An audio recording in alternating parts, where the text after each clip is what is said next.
श्री स्वामी समर्थ. नवरात्रीनंतर ओढ लागते ती आपल्याला कोजागर पौर्णिमेची. अश्विन महिन्यात येणारी ही पौर्णिमा हिला शरद पौर्णिमा असेही म्हणतात.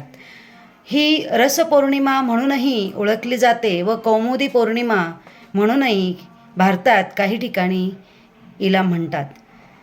ही 16 कलांनी युक्त असा चंद्र जो आहे आणि त्या चंद्राला प्रकाशमान झालेला तो चंद्र आहे आणि त्याची ही पौर्णिमा म्हणून खूप खास आहे. हिंदू धर्मामध्ये अनेक सण उत्सव आहेत. काही पौर्णिमा, काही अमावस्या ह्या आहेत त्या खूप जास्त स्पेशल आहेत. त्यांना खूप महत्त्व प्राप्त झालेलं आहे. आणि या शरद पौर्णिमेला चंद्राची तसेच माता लक्ष्मी आणि इंद्रदेवांची पूजा केली जाते. माता लक्ष्मी ही ऐरावत म्हणजे हत्तीवर बसून ही रात्रीच्या समयी पृथ्वी तलावर कोण जागरण करत आहे असं बघत असते. म्हणूनच या पौर्णिमेला जागर म्हणजेच कोजागिरी पौर्णिमा असे म्हटले जाते.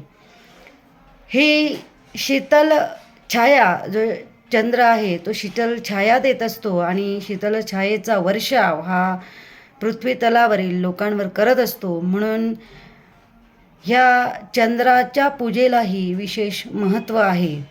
पौर्णिमेचा प्रारंभ हा 27 ऑक्टोबरला उत्तर रात्री म्हणजे 28 तारखेच्या पहाटे 4:17 आरंभ होत आहे. तर 28 तारखेला रात्री म्हणजे 29 तारीख लागतात 1:53 ही पौर्णिमा समाप्त होत आहे. या दिवशी ग्रहांचे 5 योग होत आहेत आणि म्हणूनच या दिवशीची पौर्णिमा ही अजून खास झाली आहे. यामध्ये जे योग जुळून आला आहे त्यापैकी गुरुचा गजकेश्री योग झालेला आहे, सूर्यबुधाचा बुधादित्य योग झालेला आहे, शनीचा शशयोग आणि सौभाग्य योग सिद्धियोग असे 5 प्रकारचे योग झाल्याने या दिवशी तुम्ही जेही मनोरथ मनात धराल आणि पूजा कराल तर तुम्हाला त्याचे फळ हे नक्कीच मिळणार आहे.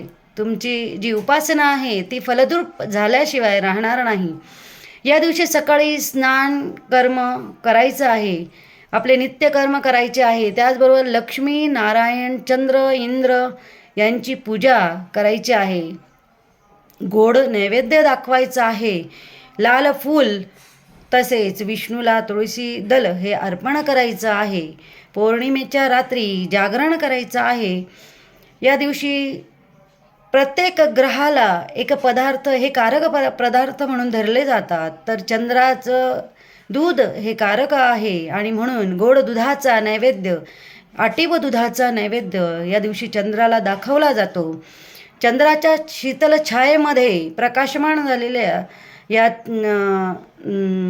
चंद्राचे चंद्रामध्ये दुधामध्ये चंद्राची सावली पडली असता ते दूध हे आपल्यासाठी आरोग्यासाठी खूपच चांगलं आहे. आणि ह्या 16 कलांनी युक्त असलेला चंद्र हा पृथ्वीच्या फार जवळ असतो या दिवशी. म्हणूनच आरोग्याच्या ज्या काही तक्रारी आहेत त्या या दूध पिल्याने या कमी होतात, मन स्थिर होतं.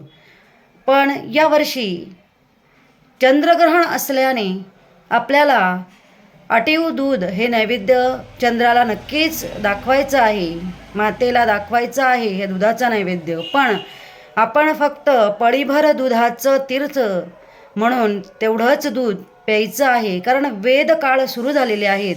म्हणून आपण हे दूध पळीभर घ्यायचं आहे आणि ते दूध तुळशी पत्र त्यामध्ये टाकून दुसऱ्या दिवशी हे दूध आपण प्रसाद म्हणून हे घ्यायचं आहे.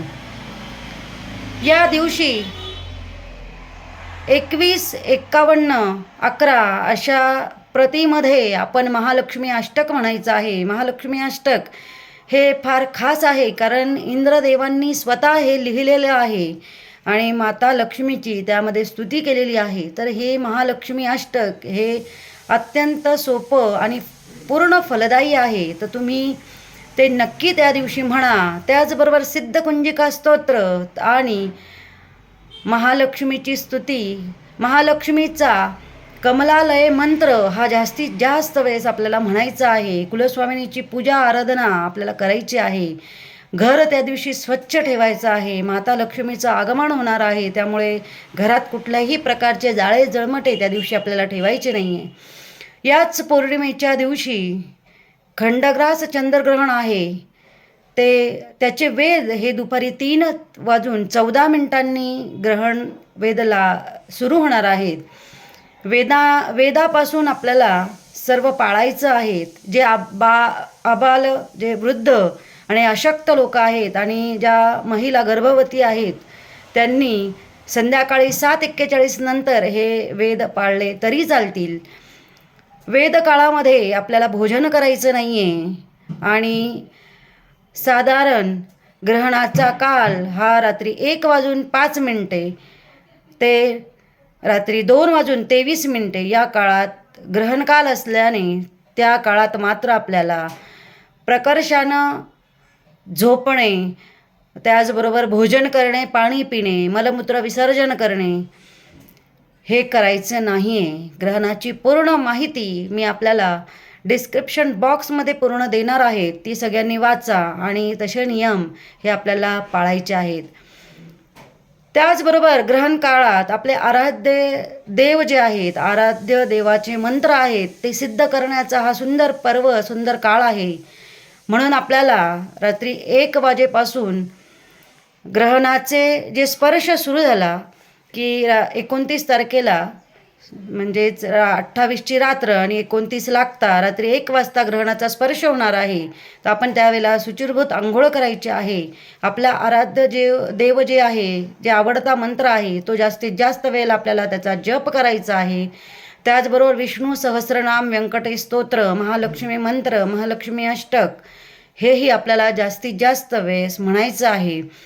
आपण जप करायचा आहे आणि ग्रहणाचा मोक्ष 2:23 झाल्यावर आपल्याला परत आंघोळ करायची आहे आणि या प्रकारे आपल्याला ग्रहण हे पाळायचं आहे.